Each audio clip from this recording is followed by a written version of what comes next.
Hello everyone, and welcome to our cafe or Asphere's cafe. Today is Thursday, March 26, 2026, and yes, as you can see, I am at the Roblox studio, which means we are not live on Cool FM because this is another pre-tape episode of our cafe because later I will be preparing for Cool News Prime Time, which means I will not be able to do my own live show. Which is unfortunate because I will be busy with preparing the news script and such. And yeah, this time I'm gonna have to do better though in anchoring because yeah, this is going to be a rough one. So yeah, again, this is the way how I cover is very different compared to the cafe because in the Cool News I have to like cover the serious news headlines, while here this is where we normally just cover some chill headlines like we normally do with the technology, gaming, and anime, and all the good stuff, all in unscripted stuff, or I should say all in the way how it's being presented, and of course it's not read right with a script. While here, well, on Cool News, I had to adhere strictly with the script, and yeah, this is going to be a tough one. So this is why I have to get ready now with the pre-tape, which is why I am doing this right now. So speaking of which, while this episode isn't live, we are broadcast on Cool FM, Cool TV via Delsat Channel 11, as well as we are also being aired on Asphere Radio, and also on our social media platforms on Facebook, most likely via TGO and Cool FM Manila, and our on YouTube channels via Cool TV and Asphere's Cafe. Now let's begin with our first round of our gaming cafe as we start off with the round of game studios getting shut down. No. Okay. So as you can see, Sony Interactive Entertainment shuts down Dark Outlaw Games. Wow. Well, you may be wondering, why are they doing this in the first place? So let's get into it. So this is coming from Gematsu. Sony Interactive Entertainment has closed Dark Outlaw Games, a studio led by Call of Duty veteran Jason Bundell. It established in March 2025. Oh boy! So this is not even gonna last. This is not even lasting years. It only like lasted a year. Mind you, this studio opened last year, and now the studio is getting struck down, or I should say it's now getting shut down. Only a year of operations. God damn.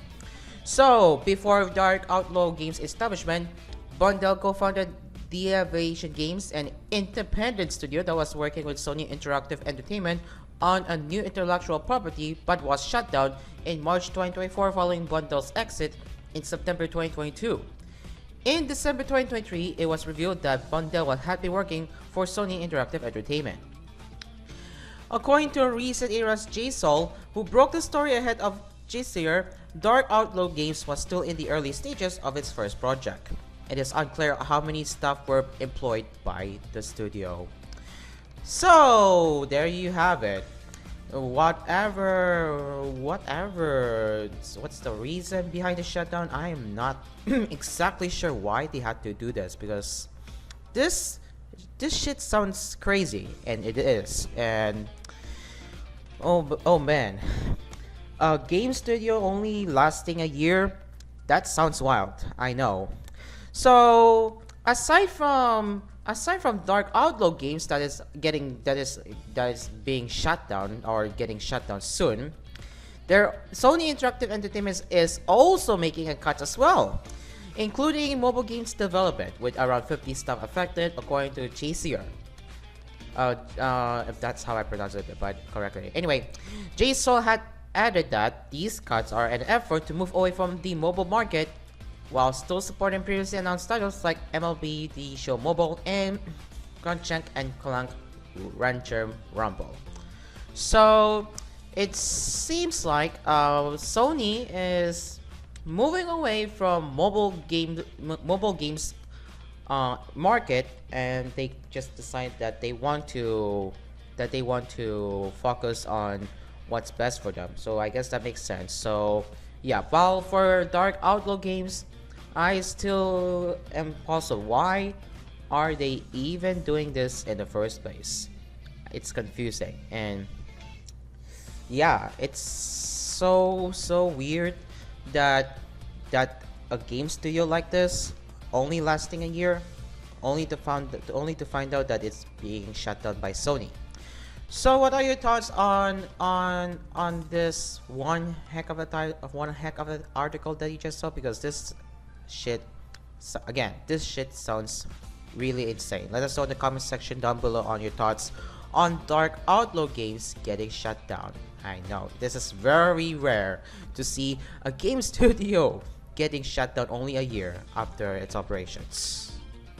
Now let's move on to next one, and this time is a game studio getting massive layoffs, and this is centered on Epic Games. So Epic Games lays off over 1,000 employees, and according to them, it's due to a significant drop in Fortnite engagement.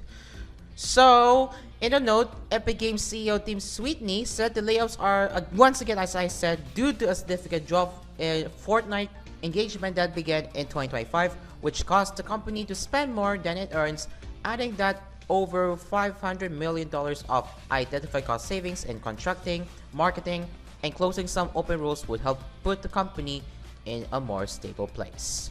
So you're saying that that Fortnite isn't as popular as it used to be back then? Well, yeah, that sounds sad. Yeah, that sounds very sad, to say the least. So yeah, I have to say that it is whatever that is going on with the company, unfortunately. But yeah, if I'm gonna be honest, yeah, I have to agree with what they said, because I haven't seen any huge Fortnite marketing lately. At least here, I haven't seen anyone talking about Fortnite. I haven't seen anyone actually live streaming Fortnite as of late. Well, not at least one of the massive live streamers, but yeah, this one definitely is. Sorry, this one is definitely the. This one's definitely the spotlight about why Fortnite hasn't been going well lately, or well, especially in recent news that the game is now back on both platforms, or mobile platforms, being the iOS App Store and Google Play Store. But well, they still had to like take strategic decisions in laying off, because they had to like keep the company stable, which I guess. So we're gonna be reading a full note coming to you right here. So this is what Team Sweeney has to say. Let's read the note.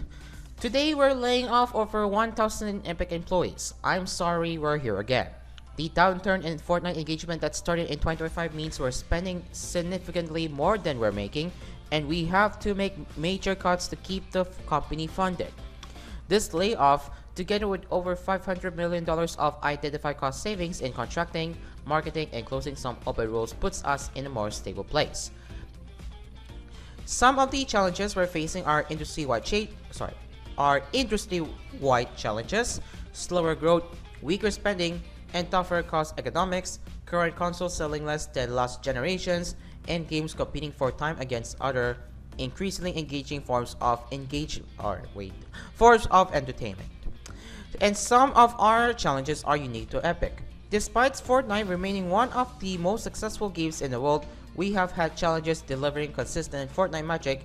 With every season, we're only in the early stages of returning to mobile and optimizing Fortnite for the world's billions of smartphones, and in being the industry's vanguard, we have taken a lot of bullets in a battle which is only in the early days of paying off for ourselves and all developers. Since it's a thing now, I should note that the layoffs are related to AI. To the extent it improves productivity, we want to have as many awesome developers developing great content and tech as we can. What we now need to do is clear.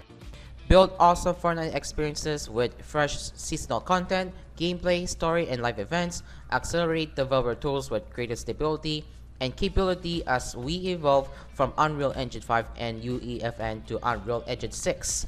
And we will be kicking off the next generation of Epic with huge launch plans towards the end of the year. This isn't our first time being here. Epic survived upheavals in 1990s with the move from 2D to 3D with Unreal 1, in the 2000s building console games with Gears of War, and in 2012 moving to online gaming with Paragon and Fortnite.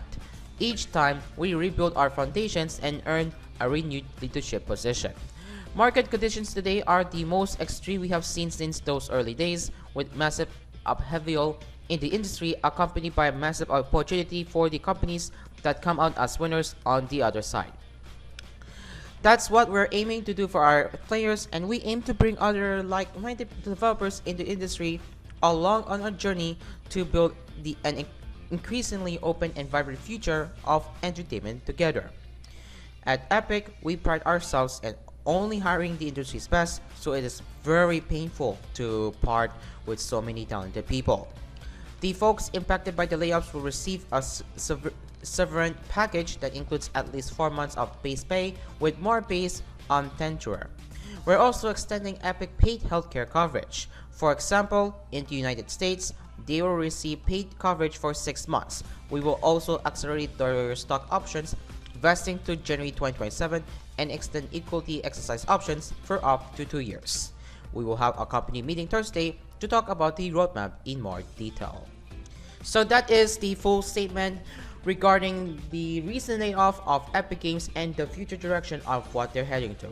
And honestly, I'm excited what Epic Games is bringing, and despite it's sad to see a huge layoff for them, it has to be done because you know, Fortnite, especially their best performing game being Fortnite, it is not getting as much engagement. It's not getting as much engagement as it once used to be, and yeah, it's so sad. But either way, what are your thoughts on the Epic Games recent layoffs that will affect over 1,000 people? I know it's very sad. So let us know in the comment section down below on your thoughts on Epic Games having a massive layoff soon. Well, this time we are talking yet another game studios acquisition. So here it is. Reforged Studio acquires Headup. So it is a German independent games publisher, Headup, which is according to Reforged Studios. Financial terms of the transaction were not disclosed as of this time. So what does this mean? Well, the acquisition includes Headup publishing portfolio of release and upcoming titles, including Bridge Constructor, Pumpkin Jack, and Super Meat Boy 3D. Under Reforged Studios, Headup's team remains unchanged with no job losses or redundancies as part of the acquisition. So this is good news to see. The publisher will continue to publish and support independent games, now backed by Reforged's wider network and expertise. That is right there. And Headup's CEO, Dieter Eller, will also join Reforged Studios as Chief Publishing Officer at group level. So this is what CEO Peter van der Voort has to say in this about the recent acquisition. Let's read. Headup has creative portfolios in the public. The reputation has been earned through excuse me. The reputation has been earned through consistent developer advocacy and a clear editorial vision. Bringing that capability into Reforged materially strengthens our publishing platform and accelerates our long-term growth strategy. This acquisition is not about consolidation for its own sake. It is about building a durable publishing home for ambitious independent creators. That's what Peter Van der Watt has to say in its statement. As for Dieter Cho Eller, who is the founder of Headup, said this: "This wasn't about chasing scale. It was about finding the right people. Reforged is built by people who genuinely understand games, and that alignment allows us to grow without losing what makes Headup special." So this sounds like more like on the good news than the bad news. So what are your thoughts on Reforged Studios acquiring Headup? Let us know in the comment section down below. And I have to give a credit to Reforged Studios for not making it into strategy with its job losses or redundancy. So that's good to see right there, ladies and gentlemen. Alright, well, I know everyone has been talking about Crimson Desert, especially I have seen GPU benchmark videos on YouTube, especially Gamers Nexus, Hardware Box. They were all talking about Crimson Desert, and now what do we have? Crimson Desert has managed to top 3 million sales. Yes, 3 million sales, or 3 billion copies. So this is what Pearl Ambas said regarding the recent milestone. "We are grateful to share Crimson Desert has sold through 3 million copies worldwide. To everyone who has stepped into Pyre well and shared this journey with us, thank you. Your feedback continues to help shape the experience, and we will keep working to make the journey ahead even more enjoyable for our players." So yeah, that is a big win-win, actually a big win-win for Crimson Desert, especially their game is being used for bench purposes nowadays. And yeah, congratulations to Crimson Desert, ladies and gents. Let us know in the comment section down below on the recent milestone of Crimson Desert reaching or topping 3 million copies. Well, we have some bad news for those who are looking forward to Tiny Metal 2 this year. It looks like the game has been delayed to next year. And while the closed play set is still on track to be set for April or to take place on April 2nd until April 29th.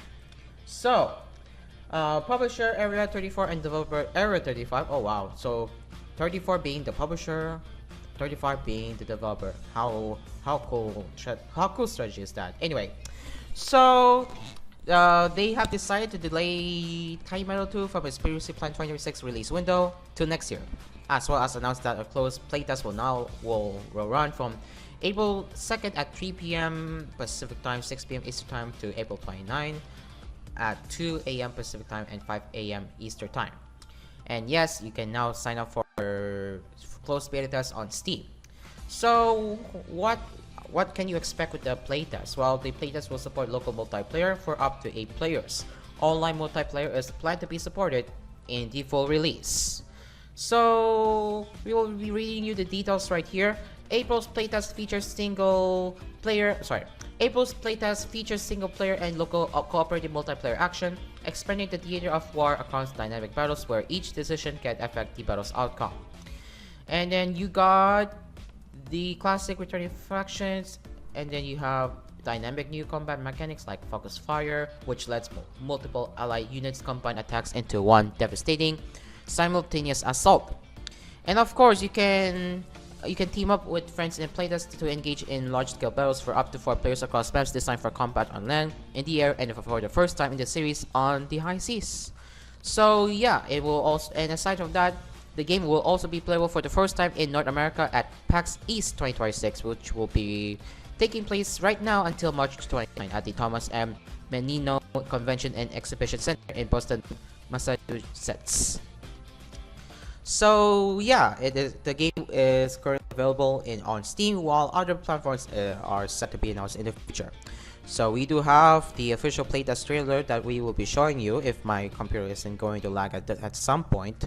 So yeah, we can show you the trailer as you can see, just to see if it's gonna lag or not, because again my computer is an absolute potato crap. But anyway, I'll still see if I can play it here. But yeah, again, It's very slow as you are seeing right here.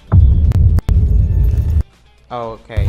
Somewhere out there, Oh, someone has all. Oh, it's playing. Okay. But we will be playing from the beginning because I want to show you the trailer properly. Anyways, ladies and gents, here is the Tiny Metal 2. What are you about to see right here? So yeah, ladies and gents, let's watch this.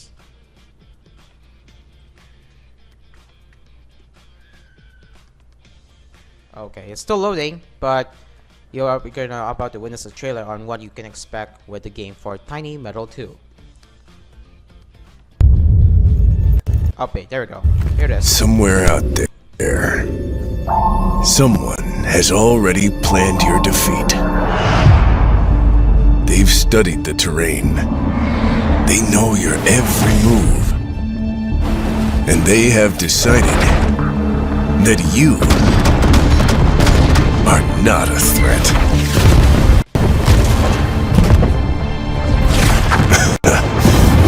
Good.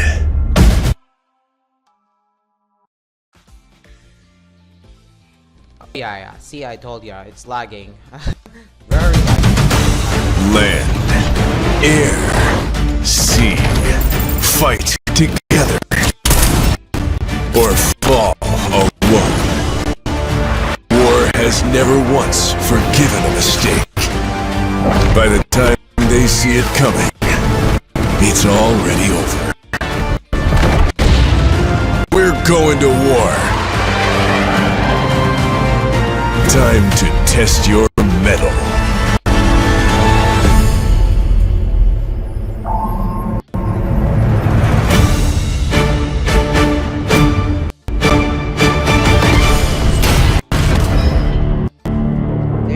Guys, that is the Tiny Metal 2 trailer that you just saw, or the playtest trailer.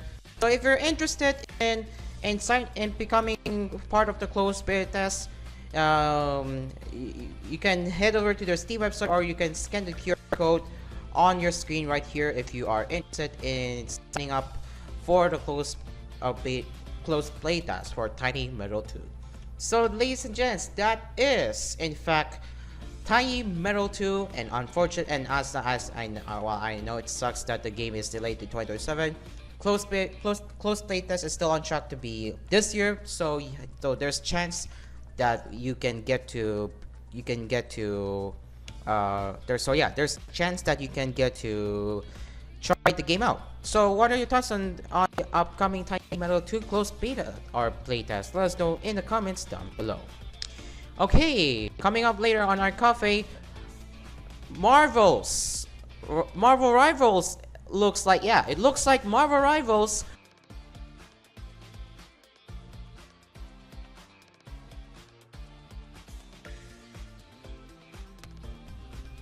Alright, anyway, coming up later on our cafe, it looks like Marvel. Okay, anyway, coming up later on our cafe, it looks like Marvel Rivals is finally getting some Nintendo Switch 2 love, because the Nintendo Switch 2 edition for Marvel Rivals is in development. And speaking of Nintendo Switch 2, it looks like Nintendo Switch 2 games, or first party Nintendo Switch 2 games, will have a different pricing for both digital and physical games starting in the month of May.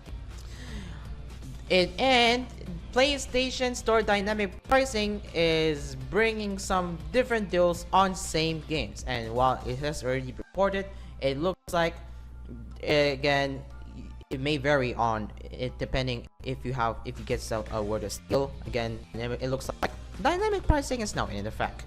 And more gaming cafe headlines coming up as Asphere's cafe return after the break. But first, let's mention our family sponsors. We have Dell Sound, MSA Gatas, Kapinoy Coffee, Stan Johnson Plus. Wait, no, not anymore. I mean, oh yeah, I keep forgetting, but yeah, I'll just say it again. We have Dell Sound, MSA Gatas, okay, yeah, Kapinoy Coffee, Melody Art, and Always Grocery. There we go. That's the correct list. I mean, to be fair, Stan Johnson Plus was our long time sponsor, but they're no longer sponsoring our cafe. But anyway, don't go anywhere as Asphere's Cafe will return after these messages. After these messages. So stay along with us. We will be right back.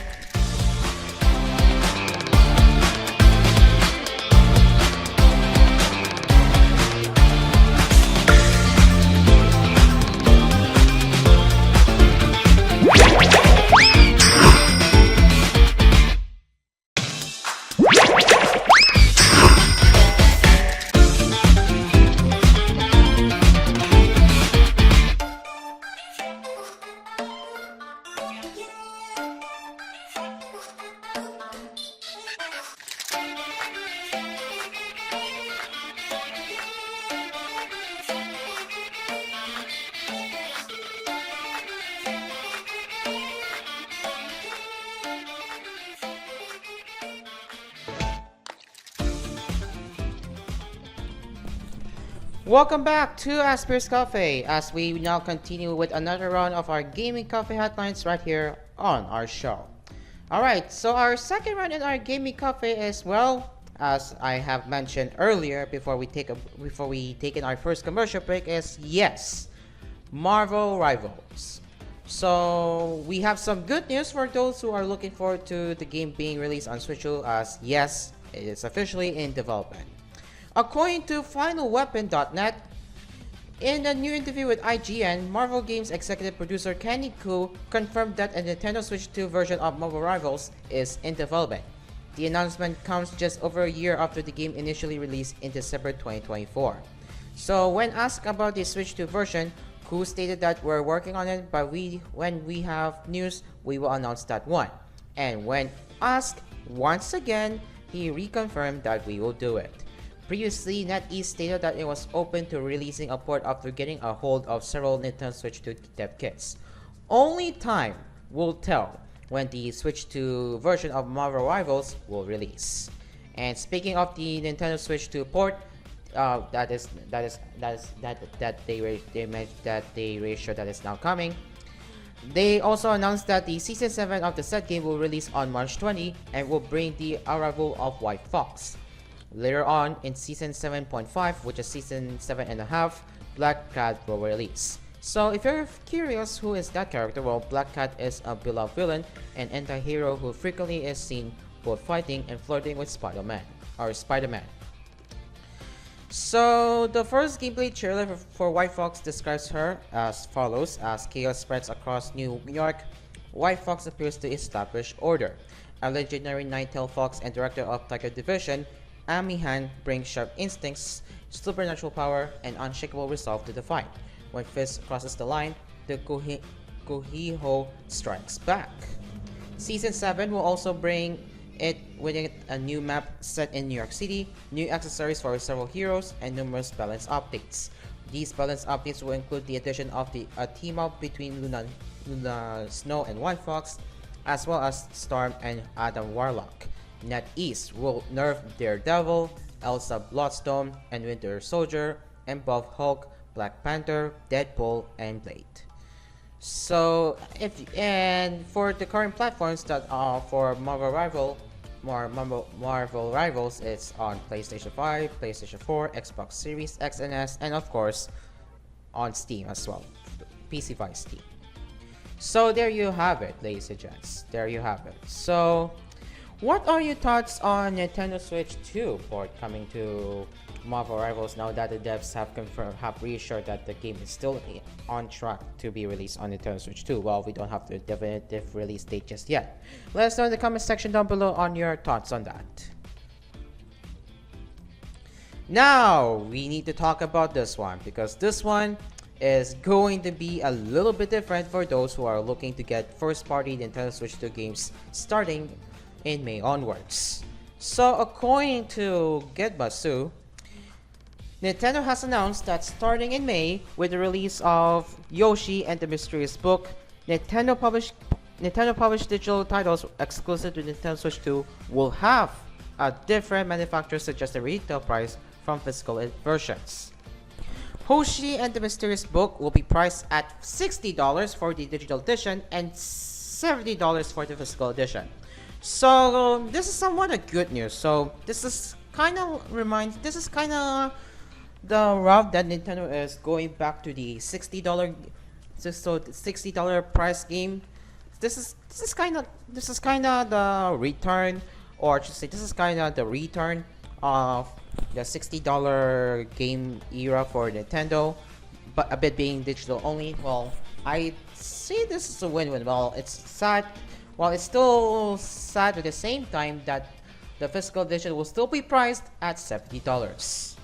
So, in the statement, Nintendo said this, quote, Nintendo games offer the same experience whether in package or digital format, and this change simply reflects the different costs associated with producing and distributing each format and offers players more choice in how they can buy and play Nintendo games. As always, retail partners set their own prices for physical and digital games, and pricing for each title may vary. And also, we also have an follow-up statement that Nintendo has replied to IGN. The cost of physical games is not going up. This means that when Nintendo sells digital versions of Nintendo published games exclusive to Nintendo Switch 2 to consumers in the US, those prices will have an MSRP that is lower than their physical counterparts. As they stated before, or as I have mentioned earlier, retail partners set their own prices for physical and digital games, and pricing for each title may vary. So this is somewhat a good news. So number one, the digital versions are going back to the Nintendo Switch 1 era. So this means that their first party Nintendo Switch 2 games will be priced at $60, just like the original Nintendo Switch. So this is somewhat the return of the OG, while at the same time the physical edition is still priced at $70. So no changes for physical edition. It will still be priced as you would expect with Mario Kart World. It's priced around $70, and for the upcoming physical games as well, it will still be priced at $70, while digital versions will now be priced at $60. So this is a huge win-win. You are paying less than the physical edition, but still, if you're still planning on picking up physically, yeah, you still have to pay extra for that, which is, yeah, you wouldn't want to do that. But anyway, that is an update from Nintendo regarding the Switch 2 games, upcoming first-party Nintendo Switch 2 games that will now be having a separate pricing for both digital and physical games. For digital, this is good news. We are getting back to $60 price level, and this is a win-win. While physical, no change, still a loss. So let us know in the comment section down below on your thoughts on Nintendo's new strategic pricing for both digital and physical pricing. Again, for digital, this is a win-win. We are really going back to $60 pricing, at least for the upcoming first-party games. And speaking of Nintendo's strategic pricing, it looks like PlayStation Store has officially rolled out its dynamic pricing, as I'm seeing reports there. So this is coming from Final Weapon. The PlayStation Store Spring Sale is live alongside what appears to be a more noticeable rollout of a dynamic pricing model for games in North America.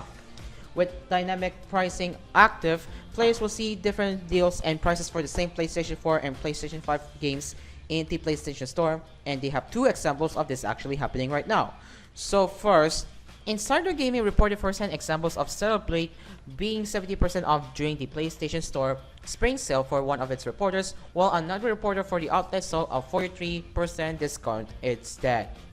So this is a notable price difference between the two games, with one copy costing $21 and the other costing nearly double, that is around $39.89.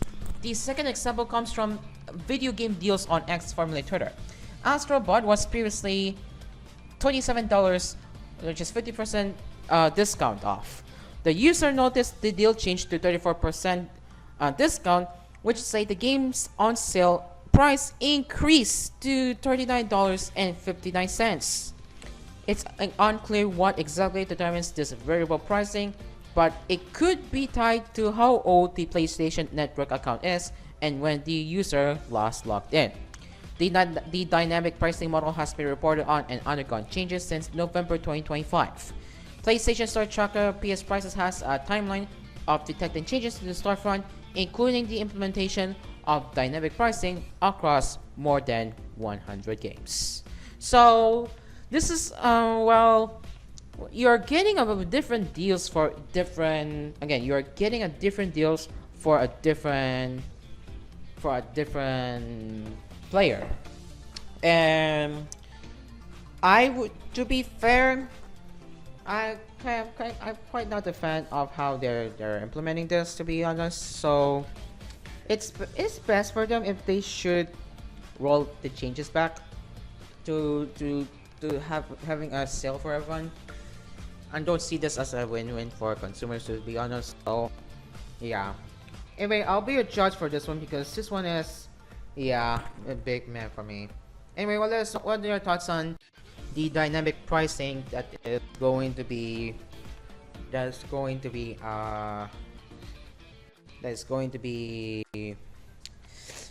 a thing now? Let us know in the comment section.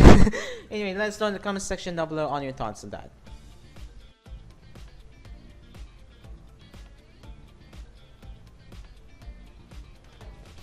Okay, whoa. Sonic Frontiers Definitive Edition is already rated in some country? Yeah, you heard me right.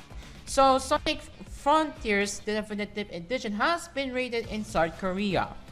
So, according to Gemasut, the Game Rating and Administration Committee of Korea has rated the unannounced Sonic Frontiers Definitive Edition. So, you can see it highlighted right here. I believe the second one that's highlighted is Sonic Frontiers. So, what does this mean? And what exactly is a definitive edition for Sonic Frontiers? Well, I'm not exactly sure, but if I have to guess, it's more on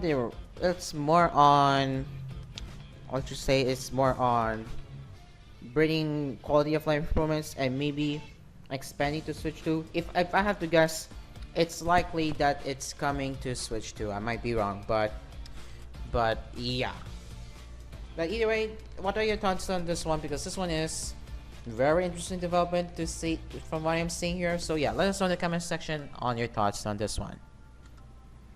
Okay, well, we have some good news for Warframe Warframe players out there. So, yup, please. Free-to-play online action game Warframe is now available for Nintendo Switch 2 as Digital Extremes announced. So, in case you don't know, it was previously released or has been around for quite some time now for PlayStation 5, Xbox Series, PlayStation 4, Xbox One, Nintendo Switch, and PC via Steam, and also on PC via Steam and Epic Games Store, and also on mobile platforms via iOS and Android on both iOS App Store and Google Play. So yeah, if you're really planning to play Warframe on Nintendo Switch 2, now that's some good news to share. So we'll be reading an overview of what can Warframe do on Nintendo Switch 2 in the first place. So for the features, the target resolution is going to be expected at 1080p. Frame rate will be at 60 frames per second. You have DLSS support, nice to have one there. And you have stun channels and enhanced decal support in dock mode. High shader quality in both high shader quality in both dock and undock modes. Faster loading times, improved audio quality, volumetric lighting, higher resolution textures, and the best part is, yes, you can in fact use your Joy-Con to mouse, and that is the game that it will be supporting. You can even use the mouse to play the game. Pretty neat. And also you can get the Ambi-Manus pack for free by logging into the Nintendo Switch 2 version of Warframe starting today, March 25th until April 15th. And as for the contents of Ambi-Manus pack, you get Viri Crest Warfan, Akmyogi Warfan skin, Slicing Feathers mod, 3-day Affinity booster, 3-day credit booster, Broad's World Pass feature single, and bodies in gaming graft. So yeah, they do have they actually have managed to upload their Nintendo Switch 2 trailer or official launch trailer right there. But yeah, this one is going to be interesting how the game looks there. So forgive me if for the lag, because again there is nothing I can do, especially my PC is absolute potato shit, as I have been saying. So again, there is nothing I can do if my computer lags or whatever. So I'm sorry if the trailer lags. Again, that's what it is. That's how my computer is holding up when it comes to doing like this. Again, I'm sorry if it lags, but that's beyond my control. So I'll be showing you the trailer in a second on what you can expect, how Warframe 2 looks like on Nintendo Switch 2. Again, if the trailer lags, that is on my PC's part. I cannot blame how it's being bottlenecked, but yeah. Anyways, so yeah, I'll be rolling you the trailer now with the Warframe on Nintendo Switch 2 trailer. Here you go. Let's watch this.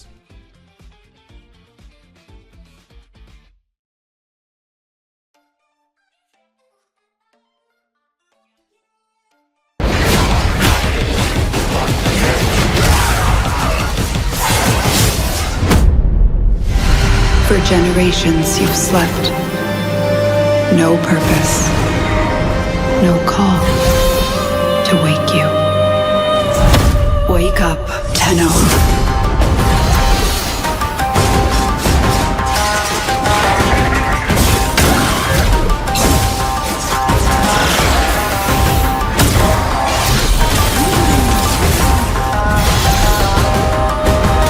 How long have we waited for this moment?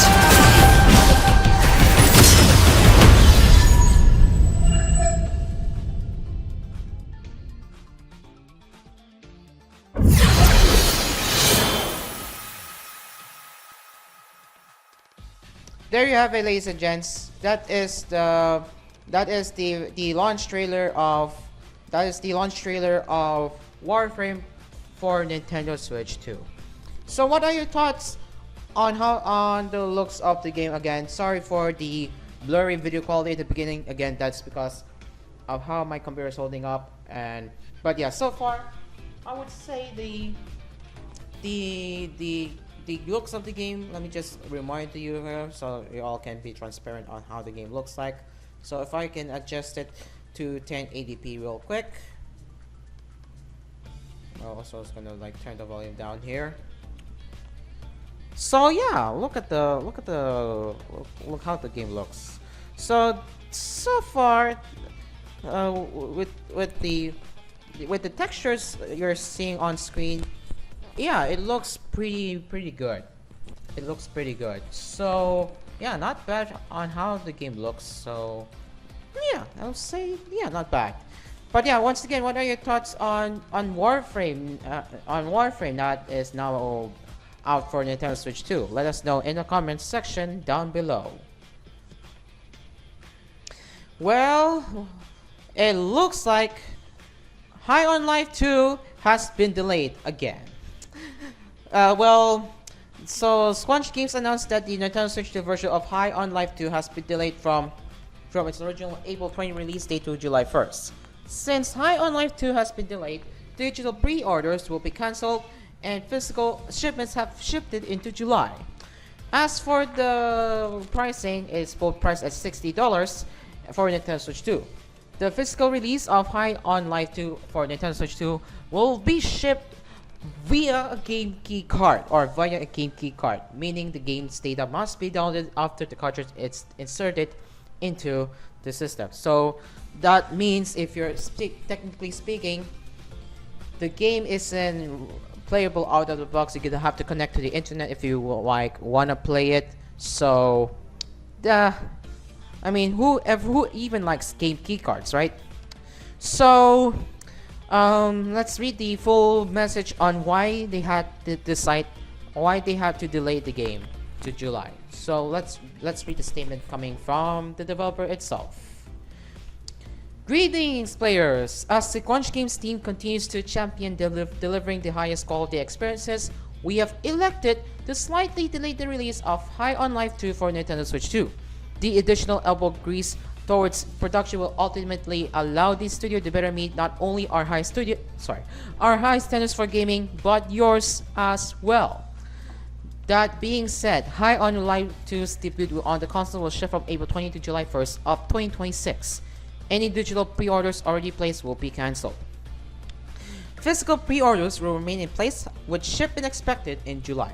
So, yes, pre-orders, physical pre-orders. If you already if you already pre-ordered the copy in physical form, you still get to keep your pre-order, but it will not be shipped in July instead of originally expected April, or targeted April rather. But yeah, and there you have it. So we appreciate your patience and continued support. Further updates to follow. So there you have it. So that is the latest update regarding this Nintendo Switch 2 release for High on Life 2. And yeah, slight delay, but I guess they needed more time to polish the game to make it look best for Nintendo Switch 2, I guess. That's my speculation. But yeah, what are your thoughts on this one? Let us know in the comment section down below. And by the way, the said game being High on Life 2 is currently out right now on PlayStation 5, Xbox Series X and S, PC via Steam, Epic Game Store, and Microsoft Store. So there you go. That is, another round of games getting delayed, but this time it's focusing on the Nintendo Switch 2. Wow. Okay, and we're not even done yet, because I thought this is going to be over. But again, this is just a second. This is just a second gap of our gaming cafe. We're not even done. We're already talking about the mobile games. Wow. Yeah, mobile games. Just wow. So we got Haikyu All Challengers Training Sim. So Toho Animation and Toho Games have announced Haikyu All Challengers, a new volleyball training sim mobile game based on the popular Haikyu anime series. Haikyu All Challengers will feature original 2D motion graphics. Okay, this is interesting. 2D anime motion graphics. I wonder how they're going to work on that, considering this is a 2D, not 3D, but 2D. And illustration along with newly recording voice lines. Whew, okay. So according to translations of the game's description by Final Weapon staff writer and lead translator RUG, fans can choose how they train their players, assess stats to develop, and plan practice routines. And yes, it's up to you to create a custom team, compete in matches, and aim for the top. So for the milestones and for the rewards of each specific milestone, this is what they will have. So if they reach 100,000 pre-registrations, you will get 200 V-Gems, 2 gacha tickets, and a set of social media profile icons will be given to everyone. 200,000 registrations will get 200 V-Gems, 2 gacha tickets, plus a giveaway where 10 winners will win a phone hold strap. 300 registrations will have 200 V-Gems, 2 gacha tickets, plus a giveaway where 10 winners will win an Arcalic block. 400,000 registrations will have 200 V-Gems, 2 gacha tickets, and yet another set of social media profile icons will be given to everyone.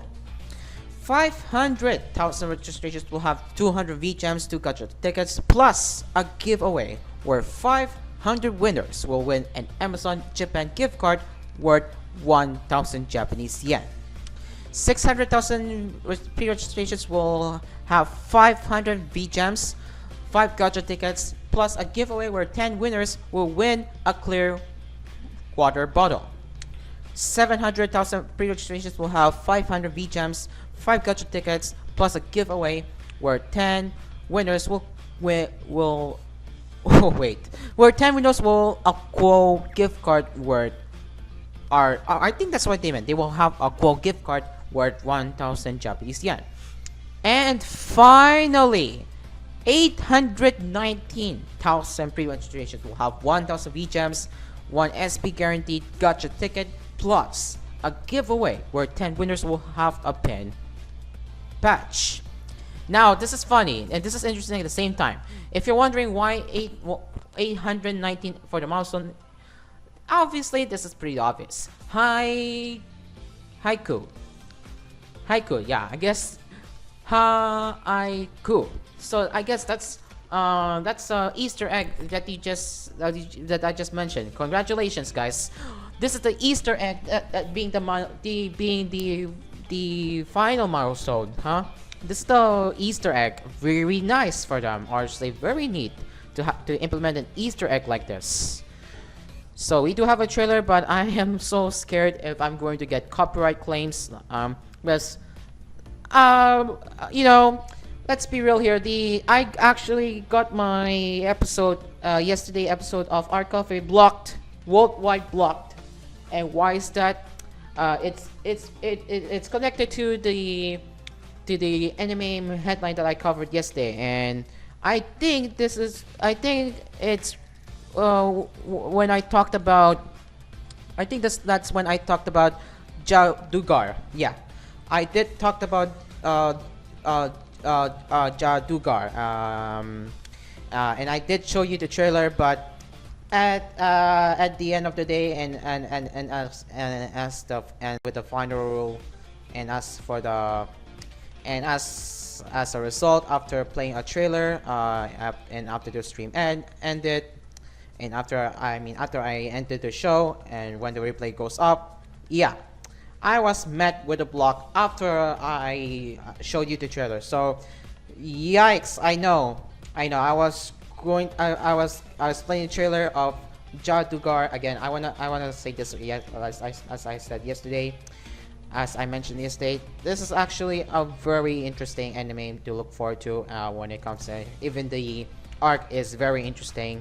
So yeah, I highly recommend to check that out when it comes out. But yeah, speaking of that, I wanted to clarify about the trailer that I showed you yesterday.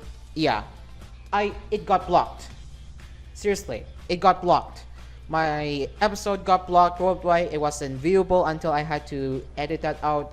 And yeah, until I had to edit out the segment that will remove the copyrighted trailer, which is right there on the screen. And yeah, this is why I have to be careful when I wanted to play the trailers. So hopefully for the best this time for all challengers. I won't be struck with the copyright claim, because as much as we can, I will be offering some commentary on my thoughts on all challengers. So, ladies and gents, let's get back to the topic, as we will now be showing you the trailer of what you can expect with their upcoming Haikyu mobile game that is once again called All Challengers. So I'll just make sure it fully loads before I proceed here. I also need to check, I also need to configure the quality settings so it doesn't lag. So if we can give you a moment or two, I'll just deal with this for a while. Let me just adjust the quality to 720p at the very least. Yeah, I'll just set this to 720p at the very least. Yeah, anyway, about the new video UI, new embed video UI, I absolutely do not like how it looks. So yeah, it's gonna take more time for me to get adjust to that, but yeah, anyway, so yeah, let's put a trailer on Haikyu All Challengers. Ladies and gents, here is the trailer. Let's watch this.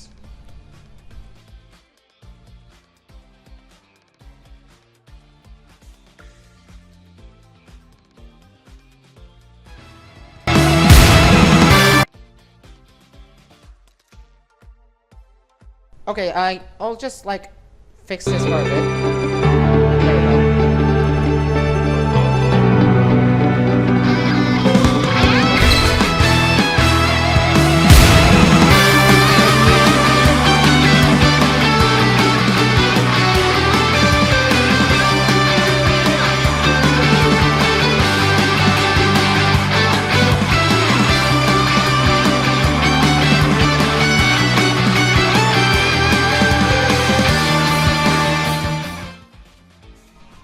lie, the in-game graphics look really good.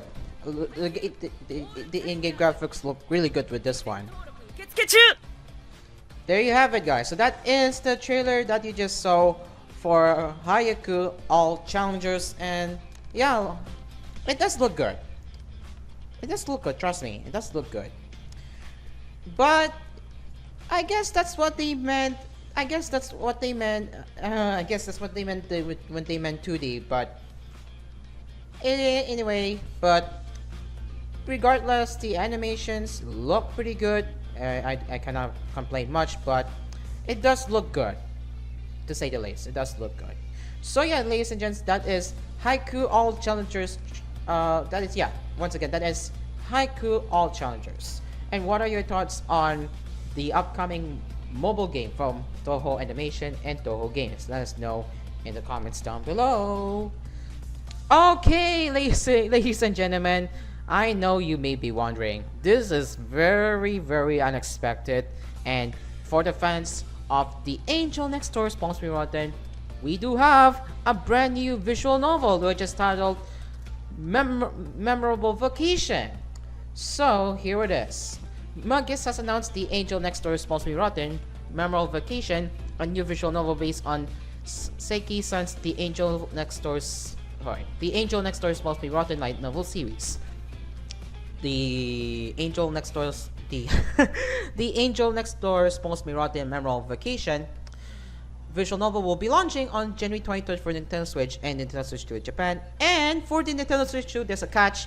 It will be digital only. You will not be having physical edition of Switch 2. Maybe it's because they will probably not have Switch 2 physical edition.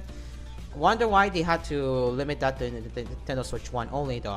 It doesn't make sense. So either way, the physical standard edition for Nintendo Switch 1 will cost 7,480 yen, and the limited edition will cost 12,980 yen. Limited edition contents include the standard edition, 2 acrylic stands, 4 clear bookmarks, an original drama CD, and an original soundtrack CD. Digital copies will be sold for 6,380 yen, and a digital deluxe edition will be available for 9,680 yen with the digital standard edition, the digital original soundtrack, and the digital version of the original drama CD. And aside from the game adaptation, the upcoming second season of the Angel Next Door Spawns Me Rotten will be airing next week, starting April 3rd.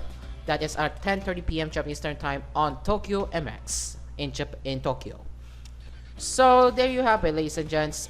We have a brand new manga, and yes, we do in fact have the trailer, but for some reason they didn't put it there. But it's been confirmed that the game is actually getting game adaptation or visual novel adaptation, and as far as I am aware, it's going to be focused more on the vacation, on the beach vacation.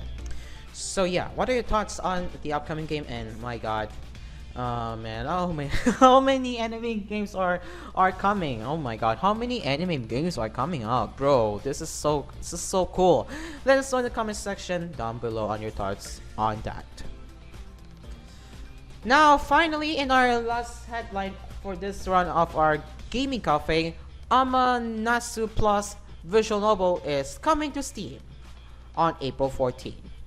So, if you're curious how it looks like, here you go. So this is how the game will look regarding the Amanatsu Plus. So Shiravun has announced that Azarashi software developed visual novel Amanatsu Plus is coming to PC via Steam on April 14th. The said game will support English, traditional Chinese, and simplified Chinese language options with full Japanese voiceovers. So let's read the overview of the game. So for gameplay and features, you got multi-choice single-ending visual novel with 1 plus hours of gameplay until credits, and you have star-studded cast of professional Japanese voice talent. I wonder, who are they? I'm curious though. I'm curious. Who are they voicing? Who are they voicing the characters? If you're asking me, who are they voicing the characters? I know. I'm asking the question. who are they voicing and who are the characters exactly. Well, we have the voice actors mentioned. Nice. So we will be reading what to expect with the visual novel, with the set visual novel. A simple story about young love in the countryside at the height of summer. Although having lived in the city all his life, circumstances bring the protagonist to the countryside where he falls in love. As the day goes by the end of the summer soon approaches, along with the Nanakayama festival. Through unaccustomed to local events, the protagonist throws himself headfirst into festivities alongside the girls. Summer is coming to an end, but palpable heat continues to linger over Nanakayama. A time for all sorts of first experience like visiting your girlfriend and going on shipping dates.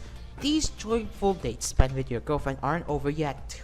That is the story and the overview on what you can expect with the game. Now, as for the characters, we got Katsuha Inokura, Gokanin Amahara, and Yashiro Kaminashi. As for the first one, it's voiced by Yukari Aoyama. Let's see if this seiyuu is notable. Let's have a quick Google search. Yes, it is. It seems. Yes, it is. So, if what I'm seeing in her contributions, they voiced the fruit of Grisaya, pretty much the lady bit of Grisaya, I guess. I guess that's those. I guess these are the anime projects that she was involved. Oh wait, also Chaos Head. Just not to forget, she also voiced Chaos Head as well. Interesting.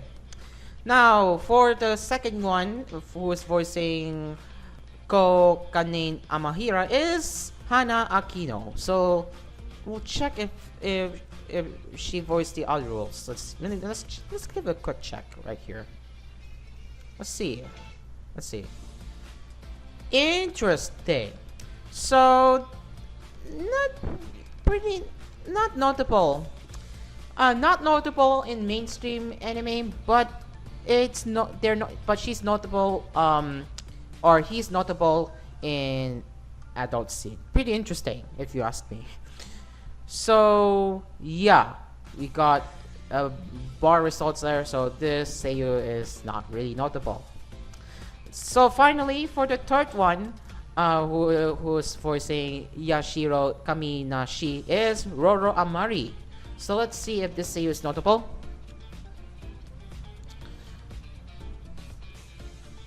It looks like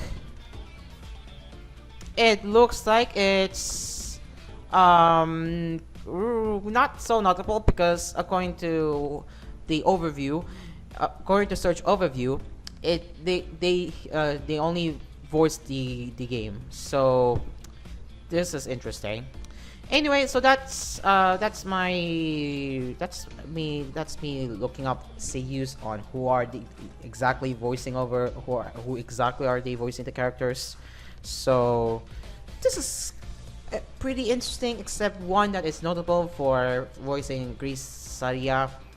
But either way, this is pretty interesting. So yeah, that is Amanatsu plus visual novel coming to I should say, yeah, that is Amanatsu plus visual novel coming to Steam next month. That is around April 14th. Now, what are your thoughts on this one? Let us know in the comments section down below.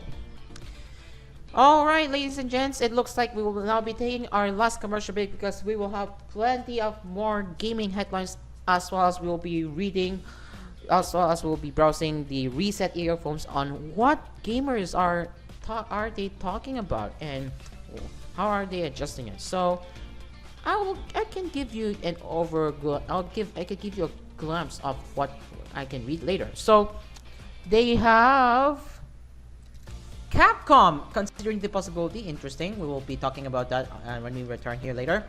And then we have, what else? We have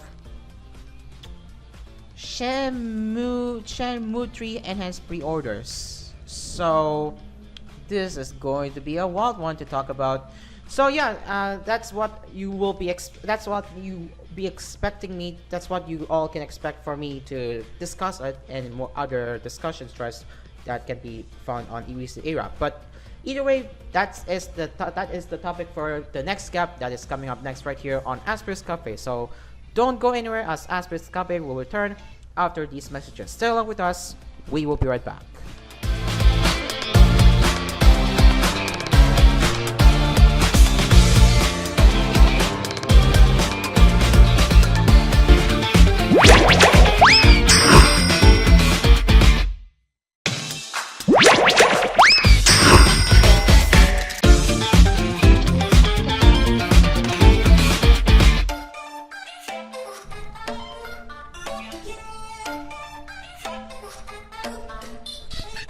Welcome back to Asphere's Cafe, and now let's get into our last round of our gaming cafe right here on our Asphere's Cafe.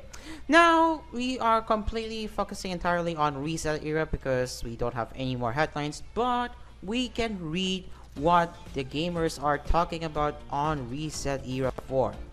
So without any further ado, now let's get into the last round of our gaming cafe, starting off with the discussions from Reset Era.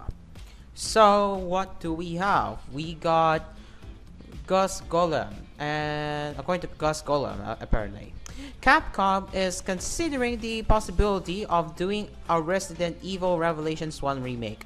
This is interesting. So, this is posted by the Black Swordsman, and yeah, this is just a rumor. This is just a rumor mill as we speak. Don't take this very seriously until Capcom actually confirms it. But yeah, we'll be taking a look. What are they? What does it look like for its timeline here? So if I zoom in the page, what we have? So these are the games that are supposedly in development. So late 2026 is Resident Evil Requiem Story DLC, which is already confirmed to be happening. And then next year we got Code Veronica Remake, 2028 Resident Evil 0 Remake, 2029 and 2030 will have Resident Evil 10, but will have a different title. And 2030 or 2033, it will be a remake of Resident Evil 1. So there are so many remakes. Oh my gosh, there are so many remakes that they're planning ahead. Like, oh my lord. So yeah, what do you say about the remakes of how do you say this? What do you say about the remakes of Resident Evil games, and that what they're really cooking lately? Honestly, to be fair, I am not sure how would I feel about this one because I'm honestly not sure how would I say about this one because remakes are so everywhere, and let's be real here, remakes are quite everywhere nowadays. So I won't be too surprised eventually they will have a remix for the next gen consoles and such, but you get the point. Now what else they had to say? Lamau. Weird and true, the shipping setting would be cool to see in a better game though. You could just make a new Revelations instead. I mean, I kinda agree what they said here. I love leaking concepts of a game that never kills project ever. Rev 1 is straight ass with no redeeming qualities to save it. But this is getting ridiculous. Why not just a new game set? I mean this is a valid concern, guys. This is actually a valid concern, and I would be real here. This is actually a valid concern. Why not a new game, right? Why can we not just have a completely fresh new game based on Resident Evil? I mean, yeah, we do have Requiem, but remakes, come on. I mean, as long as the remakes are good enough, unlike Disney remakes, we all know that Disney remakes was Some of them are good, but most of them are utter disaster. Well, yeah. How long will companies realize that remakes may or may not work? Who knows? But yeah, this is the comment I will have to agree with Bomb, because again, he's not wrong. Okay, so what else? What's next? Marble Jelly said I couldn't imagine why, as it essentially serves as a prequel to 5. Hopefully, they will manage to make it more like a traditional Resident Evil experience. I mean, I haven't even played Resident Evil before, but my sister does play Resident Evil, or interested in Resident Evil, but we will see how this goes. If they can make a game that is more in line with the traditional Resident Evil stuff that we are awaiting. Anything to avoid putting Jill in a new game. Okay. Can he tell us who is producing and directing the Resident Evil 1 remake? That is a good question. That is a very good question. I don't know. I don't really know. But Resident Evil 5. Yeah, okay. I mean, I haven't actually heard Resident Evil 5. What is this game even? Let me just do a quick search. Oh, this one. Okay, I recall this one. Someone recalled this one, but I have only seen the poster, but not the actual game. But I have recalled the poster. Yeah, Capcom should try at the very least. Capcom should at least try remaking the game. Remaking Resident Evil 5. Have a remake for that game. But yeah, come on, Capcom, you can do this. So let's see what else we have here. Why not just make a Rep 3? The Rep series is so good.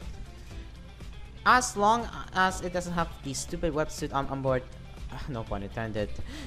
Revelations doesn't really need a remake, but I can't say I'm not ridiculous to see how they would handle that awful cast. Okay. Now we're talking. The awful voice cast, right? So yeah, as you know, some voice actors aren't. How do I say this? Some voice actors don't really fit for the role, and then how can they manage to screw up somehow?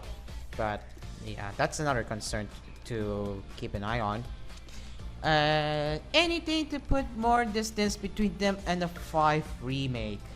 Stop with this, Capcom. Oh hell no, at best it was a graphical novelty on the 3DS. I don't need to see RE engine. Oh man, Conan O'Brien, oh boy. Please stop. Please stop. Please stop. Yeah, Capcom, please stop. Please stop making great remakes. That's all very well. Oh, the Unity.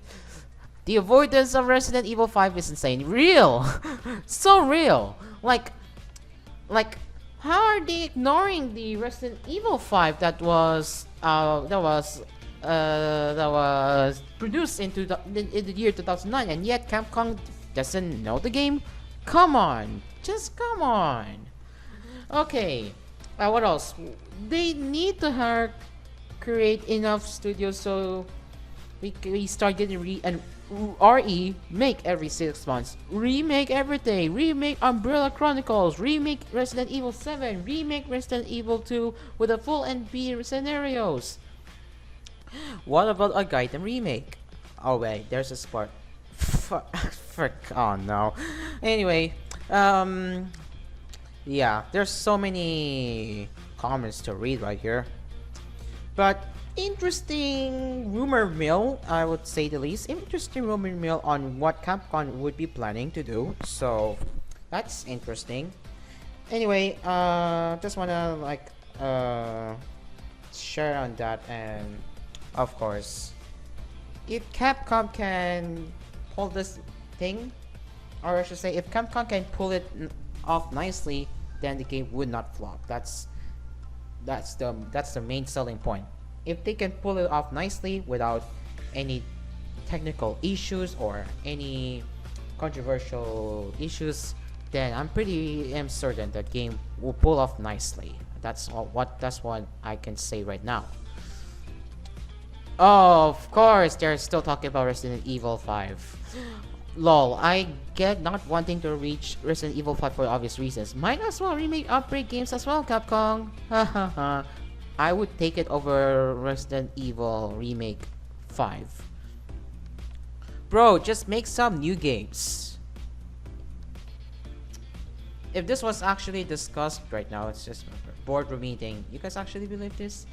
Actually, anyways, again, please take this granted with a grain of salt, because this is not actually confirmed if this is true. But again, please take this as a massive grain of salt, because I wouldn't exactly sure if Capcom's timeline on releasing remake games are correct. But take this as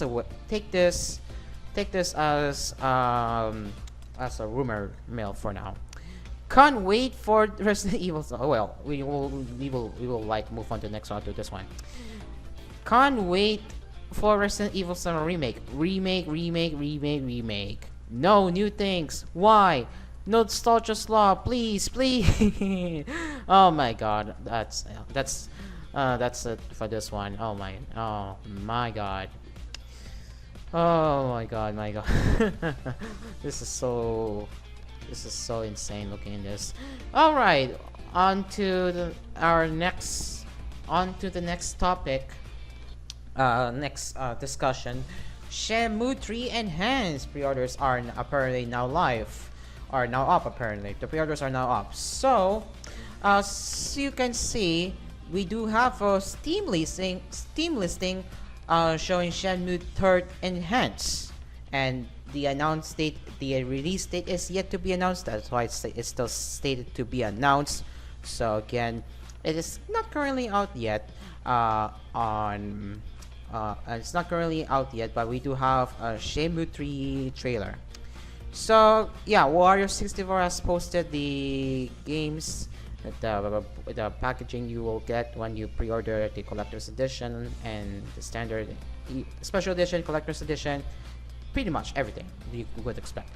Hey, look! The yesterday's episode of Coffee is playing with the bloopers! Let's see!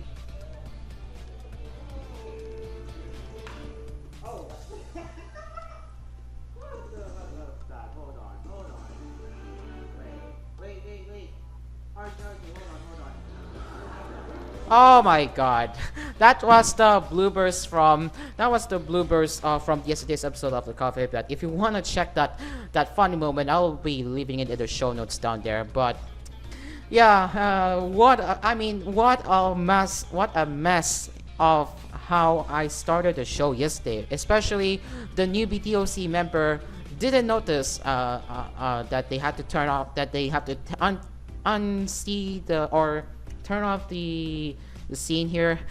Oh man, RJ, you had one job. But yeah, if you want to check out the yesterday's episode of the cover where I talked about the anime and manga, and also the bloopers of the opening sequence, yeah, sure, you can check the yesterday's episode in my in Asphere's Cafe's channel right now, or if you're lazy, I'll put it in the show notes down there.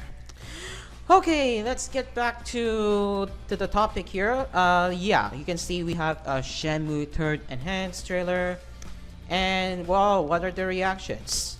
Oh, F's sake, I guess this is something they announced. Wasn't this announced last year? Seems I'm okay. So this one, so the dude is actually late. Interesting, I didn't know that. The dude is actually late. Oh my god. Or how is she actually late? Oh man, how is she actually late? And how is she actually late? Or he or she actually late in posting? Well, I think. Well, I'm not gonna get too speculative, but I mean probably they were BDBC, I guess. But anyway, let's read the comments on what they had to say about. Let's read the comments. Oh my lord. Are we off to the great start rate right here? I'm already seeing the profile picture from reincarnation. Oh my god, reincarnation of. Oh my god. Did I get that right? Did I get that right. Reincarnation. Oh wait. Reincarnated. It's not right. Did I get that right, guys? Did I actually get that right? I freaking saw a profile picture from what? Let's see. When did I cover it? Yep, reborn. Yep. I'm just gonna show you again. I just noticed a profile picture right in front of me. Yeah, I just noticed a profile picture in front of me, and I can tell it's exactly from this key visual right here. Yes, yes. How? I guess someone at I guess someone at recent era is very hooked for this upcoming anime. Oh yeah, me myself included. Yeah, see, you can tell the profile picture is coming from this one. You can tell it is coming from this one. Oh my god, oh my days. Anyways, very funny to see someone actually wearing a profile picture from Reborn as a Space Mercenary. No keycard! Hell yeah! Let's go! Seeing more and more switch to on-card announcements is like the worst period is over. Whew, let's go! So it looks, yeah, the game keycards. Well, as you all know, guys. As you all know, yeah, as you all know.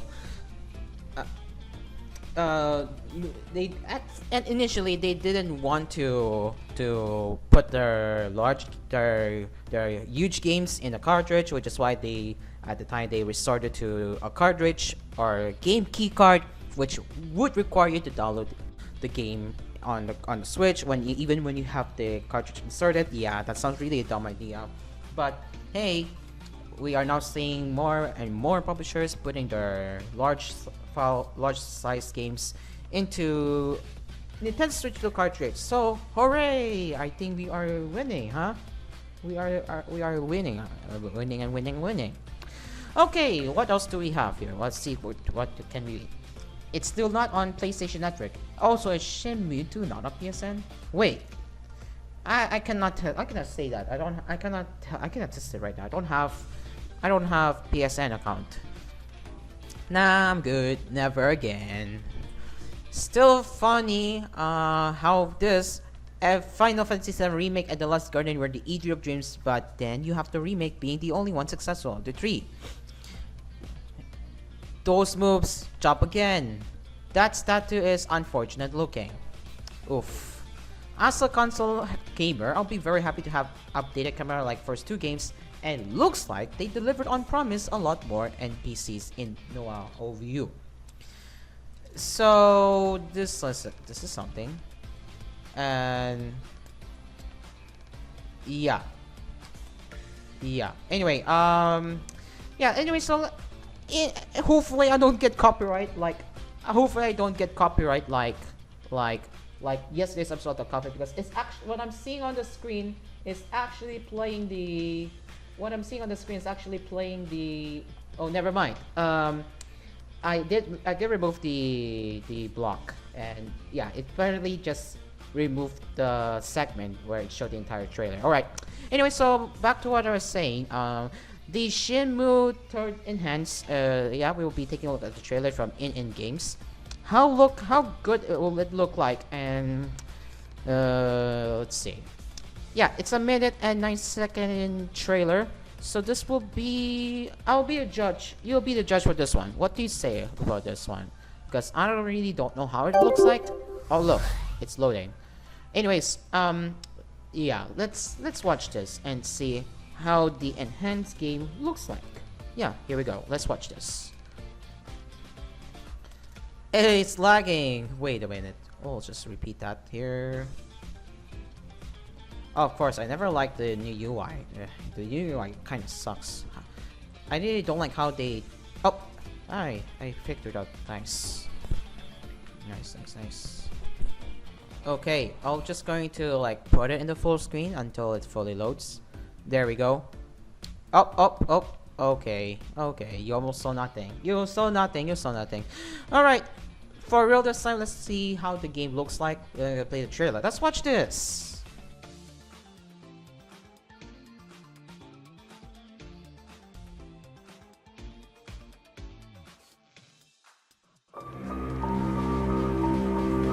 皆さんこんにちは、鈴木優です。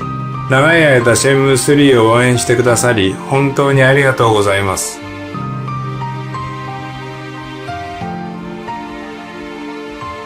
今年、シェンムー3エンハンスを Nintendo Switch 2、PlayStation 5、Xbox、そして PC で発売する予定です。パッケージ版の予約受付を本日開始しました。皆さんの心にまたシェンムーの世界が届きますように、これからもよろしくお願いいたします。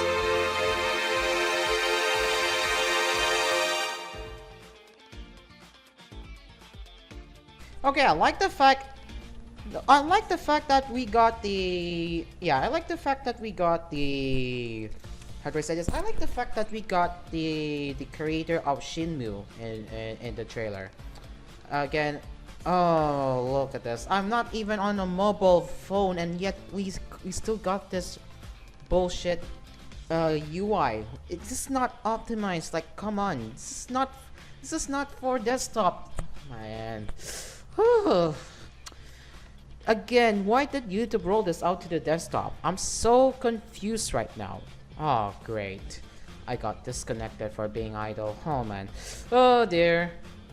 I guess we're going to be putting in full screen, and then I need to reconfigure the Roblox. But in the meantime, that is the Shenmue that you just saw. That is Shenmue 3rd enhanced trailer. Again, apologies for the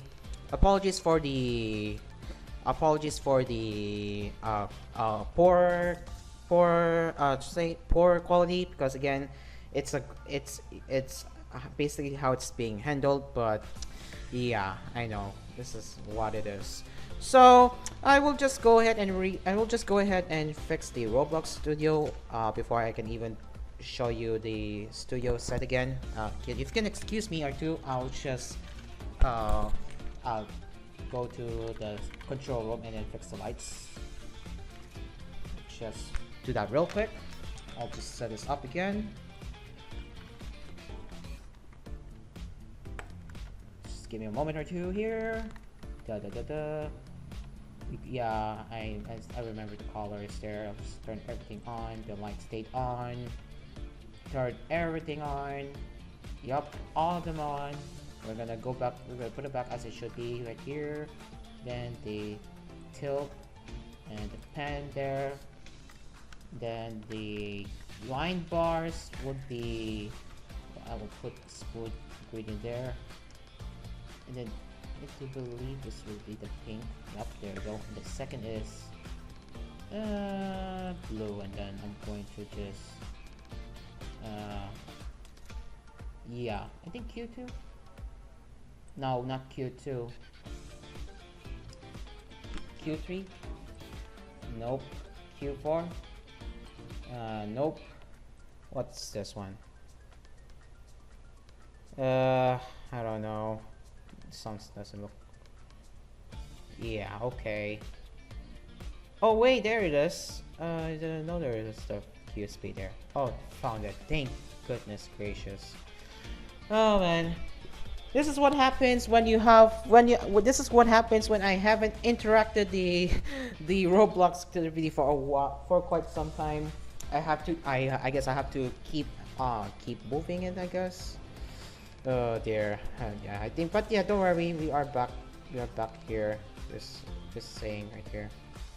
Alright, I think that looks good. Now let's go to the heading. The heading already looks good. The bars, right, the bars. Let's just adjust this again. And then the second, I'll just also turn the smooth and gradient on here. And then we're gonna turn the blue thing. Yeah, we'll just go to that, turn on here. No. Okay, I guess that's fair. I guess that's fair enough. Okay. Where was I again?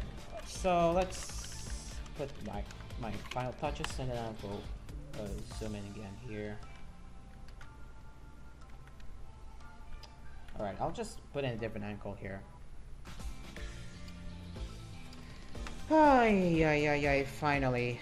Sorry about that delay here, but yes, we are finally back in the studio, and now you can see I have my face cam here again, but this time it looks much nicer. Yeah, it's going a bit faster, but that it should do the job. Alright, so that once again, there you go. That's the Shenmue 3rd Enhanced. I have already read the first few comments on what they have to say about this one. Oh wait, no, I am sorry. Never again. Oh man. And then we got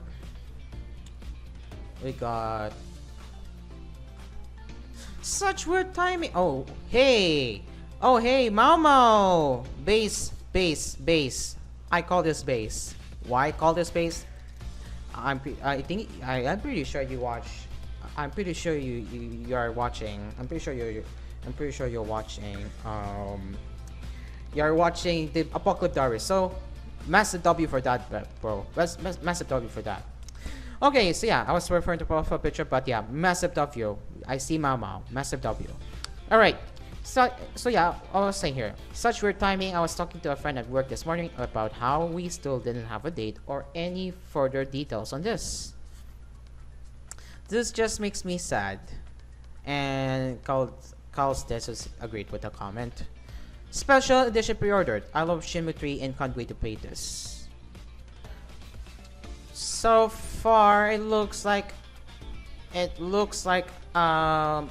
people are looking forward to this game. From what I'm seeing here, I might be wrong, but from what I understand, it looks like the responses are pretty much anticipating. So yeah, I can't complain much, but again, the game looks really anticipating to say the least.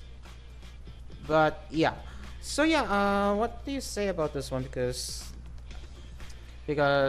majority of the comments I'm seeing are positive from what I'm seeing. So yeah, anyways, before that, we do have some Q&A section, or Q&A section there. Will there be combat changes? No. Story changes? No. DLC? No. Voice actors? Now, this is interesting. The OG voice actors. This is interesting. Okay, this is interesting. So, the first three, or yeah, the first two will stay as is, but the voice actors is unchanged. The first two is unchanged, while the voice actors will be entirely new. Now this is interesting. So this again, something has to do with the contract and licensing agreements, which I guess I can understand why they had to resort into getting a new voice actors if that's the case. But yeah, this is very interesting. No OG voice actors feels weird, but if they can pull it off nicely, then I wouldn't mind. So there you go. That's the rest of the comments I'm seeing here. And yeah, anyway, there you go. So that's Shenmue 3 enhanced topic or discussion on recent era. And as for my take on this upcoming game, this is actually pretty nice. And what's even nicer is we even got the creator of Shenmue. Correct me if I'm wrong, but we even got the creator of Shenmue involved in the trailer. So that's nice to see there. Anyway, we'll now move on to what do people think about the upcoming price changes for the Nintendo Switch for the first party Nintendo Switch to software. What do they think about this one? Well, let's roll it. So, first comment is already not well received. That's so unclear. Give us examples of prices. So, physical games will be more expensive. I have to say yes.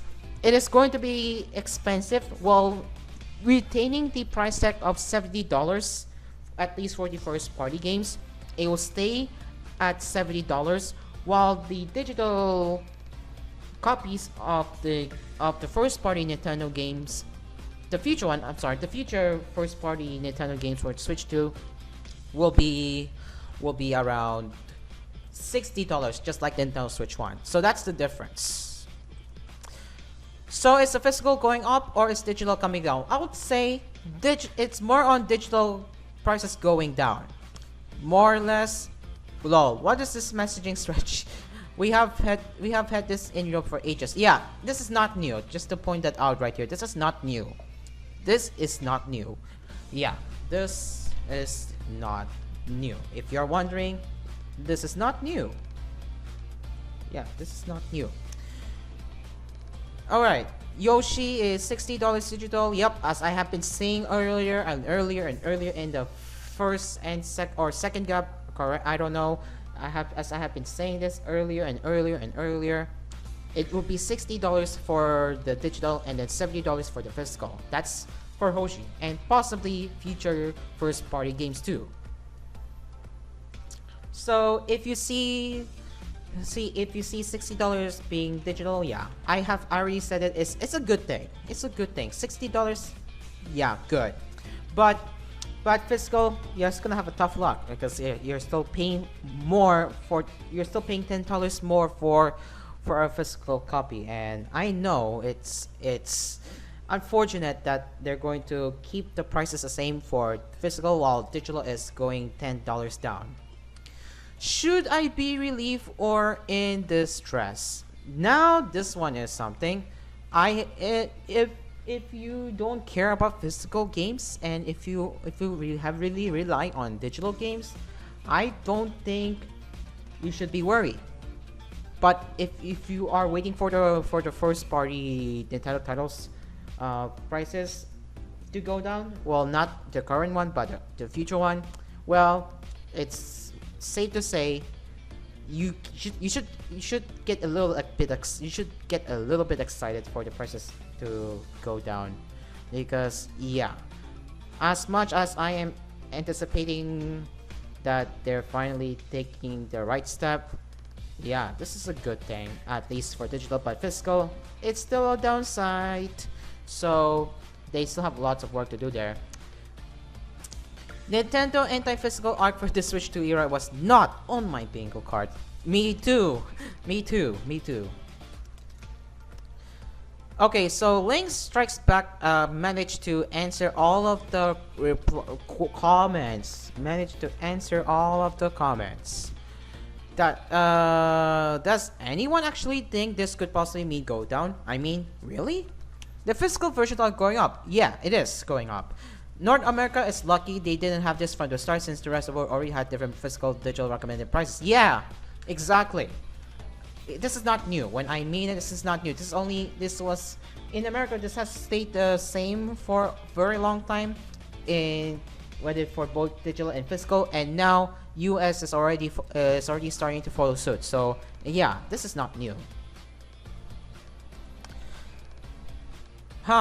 So back to $60 digital titles judging by Hoshi. That's great news episode. Same. I mean, I have already said this before. I have already said this in the first gap of my show. I was already excited when I saw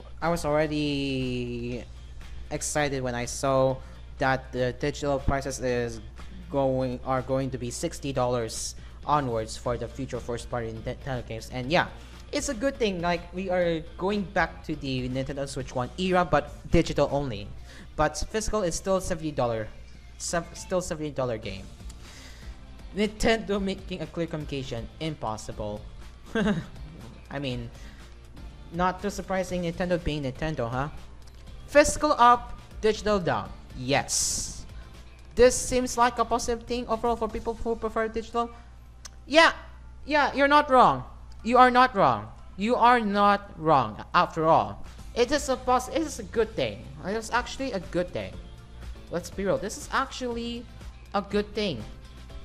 Yeah, this is actually a good thing for those who prefer buying games digitally. If they didn't want to see $70 price tag and it didn't fit in their budget, well, yeah, digital games being $60, back to $60 at the very least, that is a huge advantage. So yeah, this is more on good news for people who prefer digital, but still a bad news for those who wanted to get a physical copy, which will cost $10 more. Would be good if this was digital decreasing $10. Exactly. But it's surely physical increase $10, which is still the same thing, by the way. Prior to their announcement, their digital and both digital and physical prices were priced around $70 for Switch 2. But with this recent change, it's going to be $60 now for digital and $70 for physical. So technically speaking, the physical price will stay as is, while digital price will go $10 down. That's what I'm going to say it again. So yeah, there you have it. That's what do people think about. That's what do people think about Nintendo announcing pricing changes for its upcoming first-party Nintendo titles that will be coming to Nintendo Switch 2. Again, I have already shared my thoughts so many times, so I'm not going to repeat it again, but the reception is mixed from what I'm saying. Alright, we don't have much time, but I think we will be covering, we might end with EverQuest Legends. So, there it is. So, what even is this? Well, it is a new officially licensed EverQuest Classic Plus experience developed by a new studio. Okay, what the heck is Game Zone? And what the heck is Game Zone actually? Let's do a quick web search. Okay, so according to the first search result, it's a remote first, fully HQ video game development group or development studio. This is freaking interesting. A fully remote game development studio. This is never I would thought to see that here. This is interesting. Anyways, we do have an announced trailer. I'm curious to see how that looks like before we wrap our gaming cafe up. So yeah, let's see what we have. How does the game look like? We're going to find out right now. Let's watch this.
That is the trailer of EverQuest Legends. So, not bad. I actually enjoyed the soundtrack of EverQuest. I have heard this. I have heard it for the very first time from the trailer. The soundtrack is pretty pleasant. I like the soundtrack. I'll give a credit for that. But as for the gameplay, as we just saw, if I can mute it a little bit here, So if we show the gameplay right here, yeah, this actually looks very much like 90s graphics, but this is not bad at all. In my opinion, this looks not bad. So it doesn't look bad, but I do anticipate the soundtrack. So what do they think about this? Well, Cheese Triangle said this sure doesn't sound like classic EverQuest, to be honest. And then he said because it's not meant to be. Not sure why this always states it's classic.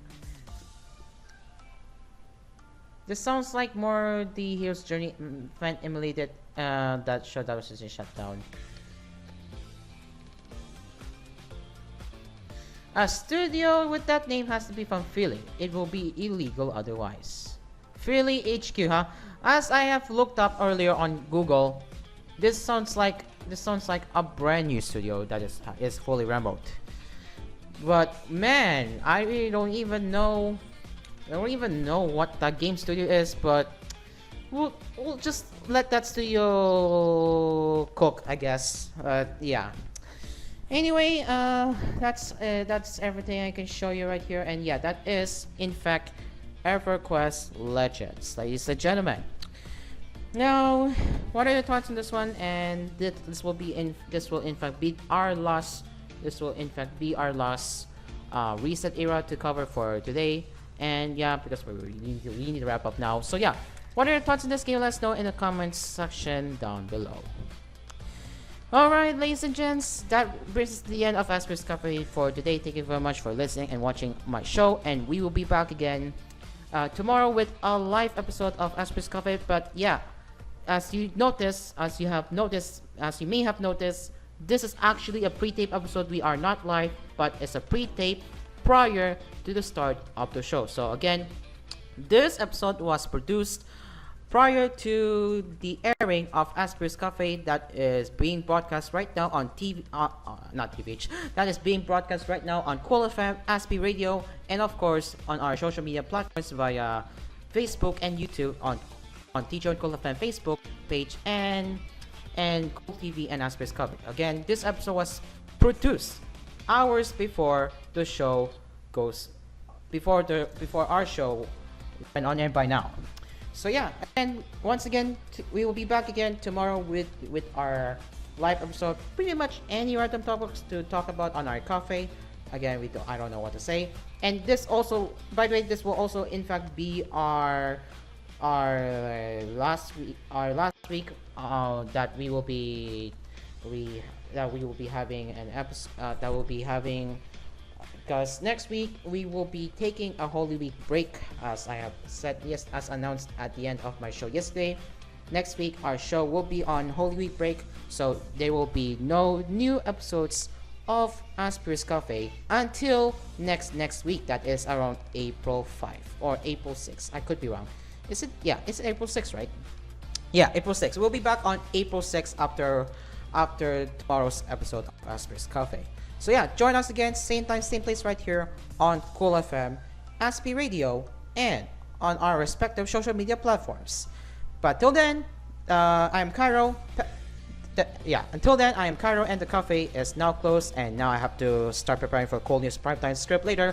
But enjoy the rest of your day, and we will see you tomorrow. And for Cool FM, and Aspie Radio listeners, Salita Namasanas is up next.